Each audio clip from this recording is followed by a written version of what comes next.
Galicia avanza hacia el ecuador de la campaña electoral. Queda poco más de una semana para los comicios y los candidatos ya han celebrado el primer y único debate en el que va a participar el actual presidente y candidato a la reelección, el popular Alfonso Rueda. La verdad es que no ha habido sorpresas, de modo que el resumen de este encuentro en la televisión pública gallega es todos contra Rueda, como se preveía.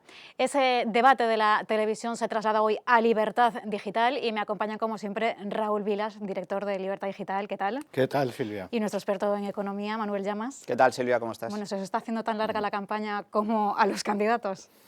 Pues sí, sobre todo porque como está tan ajustado, están tan ajustadas las cosas y yo creo que se va a decidir en el último minuto como si fuese una Champions del Madrid, pues claro, esa tensión ya queremos que llegue el Día día 18. 18 y resolverla, la incertidumbre, porque Bueno, incertidumbre hay, eso está claro. está claro, hemos estado muy pendientes del debate. Hay una parte de la prensa que, a raíz de lo que ocurrió el lunes en la televisión de Galicia, sigue empeñada en blanquear la imagen de Ana Pontón y del bloque nacionalista. Una de las partes más interesantes precisamente de ese encuentro fue el momento en el que Alfonso Rueda le recordaba a Pontón de dónde viene el BNG, las relaciones que tiene con Bildu. Estos días circulaba también por las redes sociales una imagen de la número 1 del partido en Orense, muy sonriente junto a Otegi. Raúl, tú que esto lo conoces bien, lo controlas de cerca, ¿de dónde viene el BNG? Porque es importante recordarlo y tenerlo en cuenta antes de depositar la papeleta. Sí, es importante dónde viene y dónde está. Exacto. Y, claro, para entender dónde está es bueno saber de dónde viene. Voy a tratar de ser lo más breve posible, es un poco difícil. Pues el BNG, su núcleo es la Unión do Pobo Galego. El BNG, teóricamente, es una coalición de partidos, un frente, pero para que la gente lo pueda entender, es como era el PC dentro de Izquierda Unida. Realmente la UPG es el gran partido y luego hay algún partidito suelto, pero digamos que el nombre BNG es más un cartel electoral. Ahora explicaré por qué. Bueno, Ana Pontón es líder del BNG y de la Unión do Pobo Galego, que es el partido fundamental del BNG. La Unión do Pobo Galego se funda en los años 60.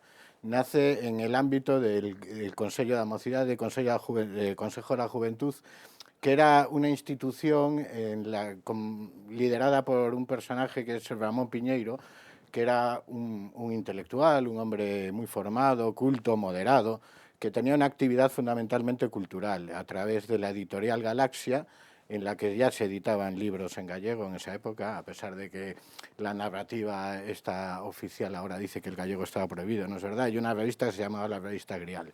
Bueno, dentro de ese grupo de jóvenes que se reunían en torno a la mesa camilla de Ramón Piñeiro, intelectuales, estaba José Luis Méndez Ferrín, que es un poeta bastante destacado desde el punto de vista literario, pero muy radical. Él es el que funda, junto a otros, la Unión do Pobo Galego como un partido comunista y como un movimiento de liberación nacional, a semejanza de ETA y de muchos movimientos de liberación nacional que surgieron en los años 60. Un partido declaradamente comunista y marxista-leninista. Lógicamente, dura muy poco dentro de ese Consello da Mocidade, porque no, claro, no pintaban nada con gente como Ramón Piñeiro o Domingo García Sabel, que eran intelectuales, que fomentaban un galleguismo más cultural que político y que de hecho acabaron en el Partido Socialista en la transición. Pues la UPG tenía dos focos de militancia fundamentales, Ferrol y Vigo, que digamos eran las zonas más industriales, donde había más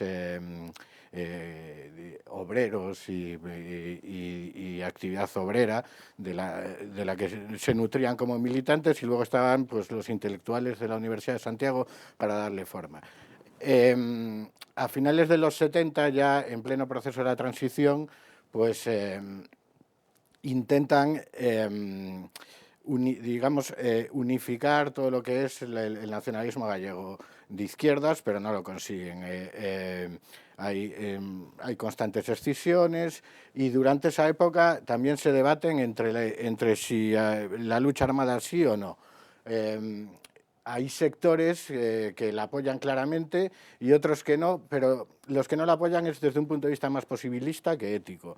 Eso hay que, estratégico, digamos, consideraban la mayoría que desde el punto de vista estratégico no era una buena opción la lucha armada. Aún así, hubo episodios violentos, como en el año 75, un tiroteo protagonizado por Moncho Reboiras, que era un militante destacado de la UPG en Ferrol. El mártir del BNG hoy. Sí, ahí iba, que es abatido a tiros por la policía después de un tiroteo. A día de hoy todavía se conmemora, creo que es el 15 de agosto, a mediados de agosto, el día de Moncho Reboiras. El propio bloque reivindica su figura, sus juventudes hacen escuelas de verano con su nombre, quiero decir, no hay ningún rechazo a la violencia en el bloque actual. Vuelvo, es que esto es un poco lioso, a ver, vuelvo a finales de los 70, principios de los 80, pues llega la democracia, las primeras elecciones, y ahí es cuando empieza empiezan a entender que hay que tapar la UPG, porque la UPG no, como marca, después de lo de Moncho Reboiras y de otros episodios, pues consideraban que no, que los gallegos no iban a comprar un partido. Electoralmente no les venía bien, entonces, no era positivo. ahí aparece un primer intento que se llama el Bloque Nacional Popular Galego, que es, digamos, el embrión de lo que unos años después es el BNG. ¿Qué es el BNG? Pues eso, el cartel electoral que busca la UPG para intentar mejorar sus resultados, que en las primeras elecciones democráticas son muy pobres. Lo que es la UPG y ese Bloque Nacional Popular Galego se opone, por ejemplo, al Estatuto de Autonomía, que es apoyado inmensamente por la mayoría de los gallegos. En las primeras elecciones autonómicas, tras la aprobación del Estatuto, ya gana el Partido Popular, claramente, Fernando Albor, y todo eso les hace ver que si quieren tener presencia institucional tienen que moderarse y tienen que buscar otra cara. Ahí surge el BNG, y ya a mediados de los 80 aparece un personaje que es José Manuel Beiras, que no es de la UPG, pero que se hace con el liderazgo, o por lo menos de cara al exterior, porque nunca fue realmente el líder político de lo que era el BNG, porque en el BNG siempre ha mandado la Unión del Pueblo Galego, la UPG, y Beiras no era, Beiras procedía de otro partido, se llama el Partido Socialista Galego. Y bueno, para que la gente se haga una idea, porque Beiras sí que le sonará a mucha gente, Beiras era el moderado. Muchas veces, para saber la naturaleza de un partido y tal, pues mira a los moderados para saber cómo serán los no moderados. Pues Beiras era el moderado, y Beiras es el primero que consigue resultados electorales importantes del BNG, que tenga una presencia muy fuerte en el Parlamento gallego y que ya le empieza a disputar al Partido Socialista ser la primera fuerza dentro de la izquierda. El BNG hace unos 10 años está a punto de saltar por los aires, precisamente por la lucha que siempre ha tenido Beiras con la UPG, y Beiras se va del BNG, y aquí aparece Yolanda Díaz, las mareas, Podemos. Por eso siempre se dice que Beiras siempre fue el primero traicionado por Yolanda Díaz, después Pablo Iglesias.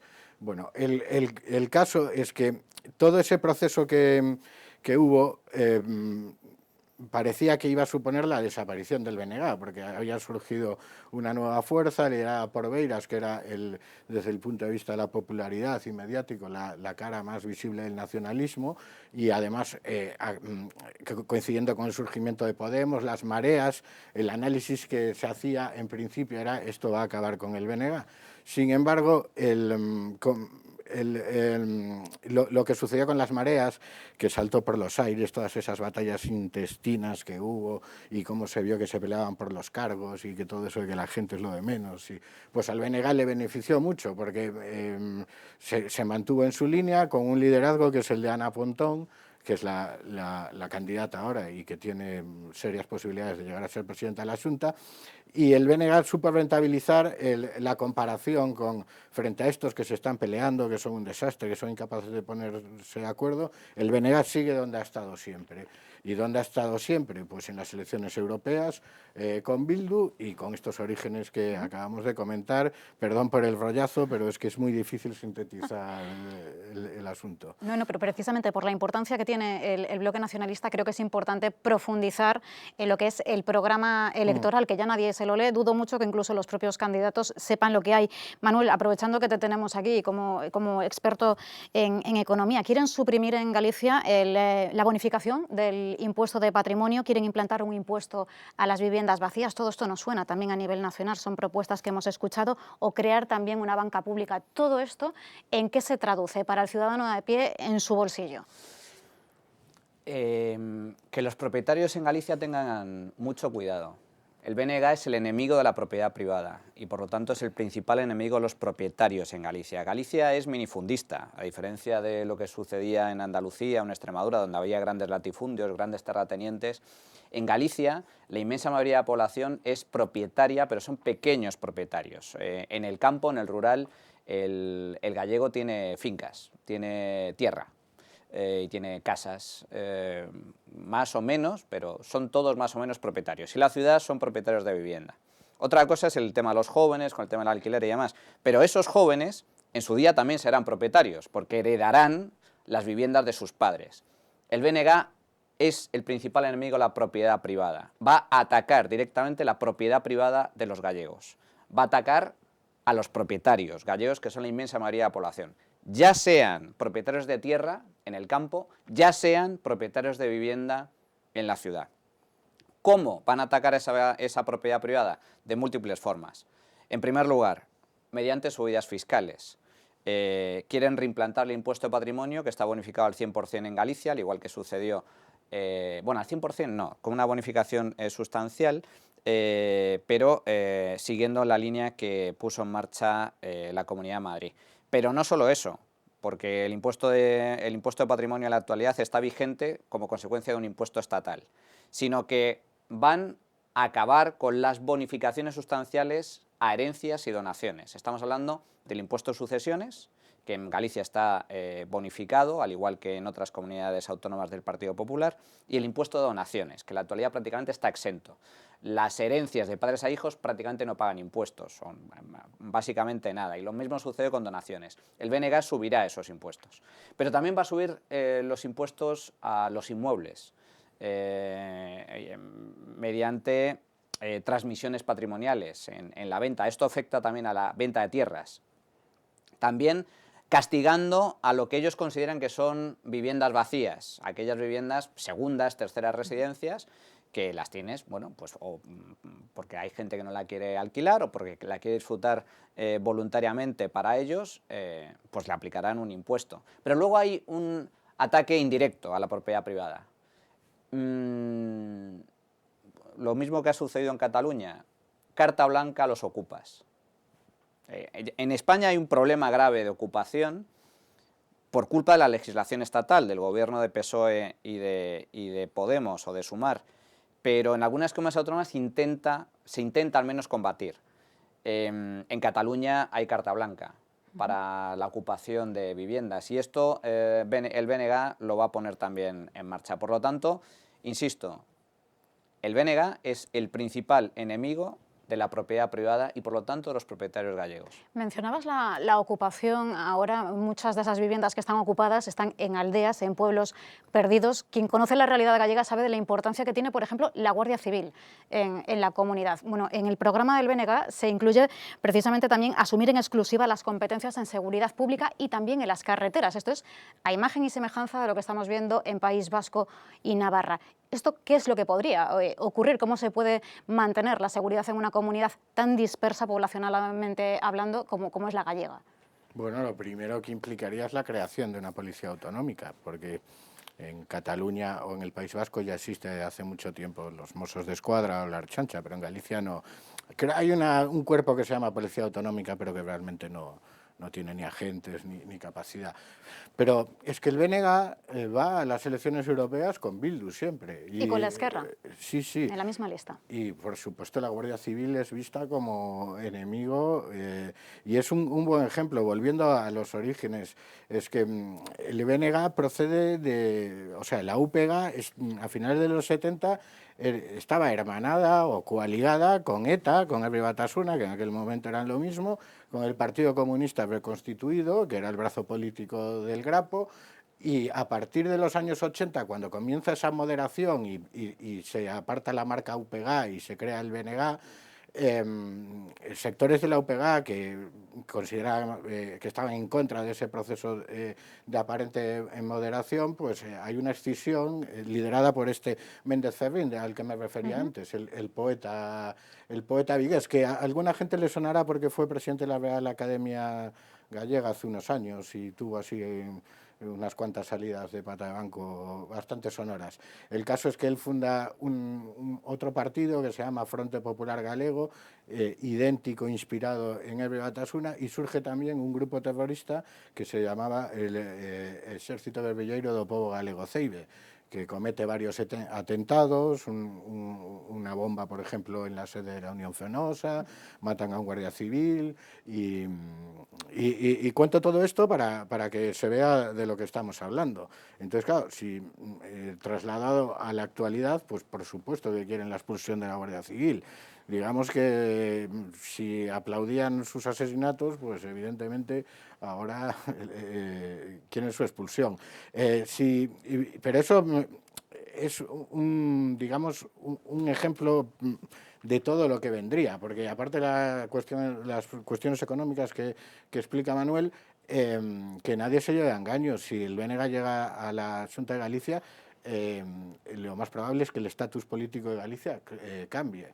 Quiero decir, el Estatuto de Autonomía, se iniciará un proceso de reforma del Estatuto y que será un proceso de autodeterminación más o menos encubierta, a imagen y semejanza de lo que está sucediendo en Cataluña, de lo que va a suceder en el País Vasco cuando gane Bildu las elecciones y sería ya, como hemos dicho, la tormenta perfecta, tener 3 procesos independentistas en marcha. Bueno, el bloque en su programa electoral lo recoge abiertamente, el derecho de autodeterminación. Manuel, pero también es importante la cuestión del gallego en las aulas. Quieren implantar directamente, y así lo dejan por escrito, la escuela única y exclusivamente en gallego, eliminar por completo el español de las aulas. Pero me ha llamado incluso la atención que quieren implantarlo en la zona del Bierzo, también en Asturias y en algunos puntos de Extremadura. ¿Es esto ya la versión gallega de Euskal Herria o de los países catalans? No sé si os parece que es esto. Totalmente. O sea, de hecho, vamos, el independentismo gallego también sueña pues, al igual que el nacionalismo vasco y el nacionalismo catalán. Cataluña no es solo Cataluña, Cataluña son los países catalanes. Eso implica la Comunidad Valenciana, implica Islas Baleares, pero como cualquier nacionalismo, el nacionalismo es expansivo. Entonces empiezan en un territorio, pero ellos aspiran a conquistar otros territorios que les son ajenos, ¿no? En el nacionalismo gallego siempre hay la vinculación con el lusismo, es decir, con Portugal, con Asturias, con parte de Zamora, que también forma parte de ese una utópica Galicia independiente, ¿no? Pero ¿esto en qué se materializa? Se materializa efectivamente en la imposición. Cuidado, el gallego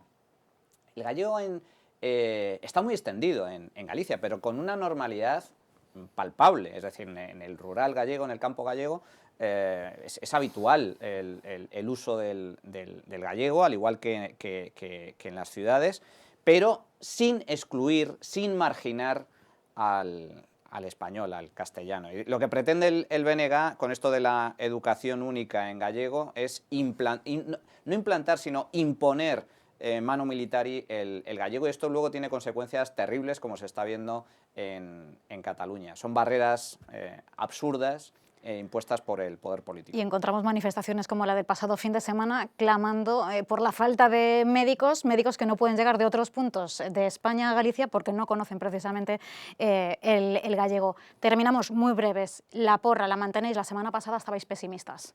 Y después del CIS de esta semana, no sé cómo lo veréis, 34-38 le da Tezanos a Alfonso Rueda. Desde luego, estoy convencido de que va a estar más cerca de 38 que de 34. 34 creo que es una tezanada. Pero lo que pasa es que lo que no tengo tan claro es si va a estar cerca en 37 o en 39. Yo creo que la horquilla más razonable, viendo la evolución de las últimas semanas, es entre 37, que sería perder el gobierno, y 39, 40, o sea, a partir de 38 ya es mayoría absoluta. Manuel. Todo va a depender de la movilización, especialmente del votante del Partido Popular, que yo creo que va a estar movilizado. Entonces, yo sigo creyendo que va a ganar el Partido Popular la mayoría absoluta por la mínima. Apuntado queda. Raúl, Manuel, muchas gracias. Nos despedimos ya. Dejamos a los candidatos que disfruten o que sufran, según se mire, de la recta final de la campaña, y que ustedes valoren también en este tiempo lo que ofrece cada partido para los próximos 4 años en Galicia. Del resultado va a depender que sirva de contrapeso o no al gobierno de Pedro Sánchez. Tendremos ocasión de hacer un balance final antes del gran día, antes del día 18 de febrero. Hasta la próxima semana.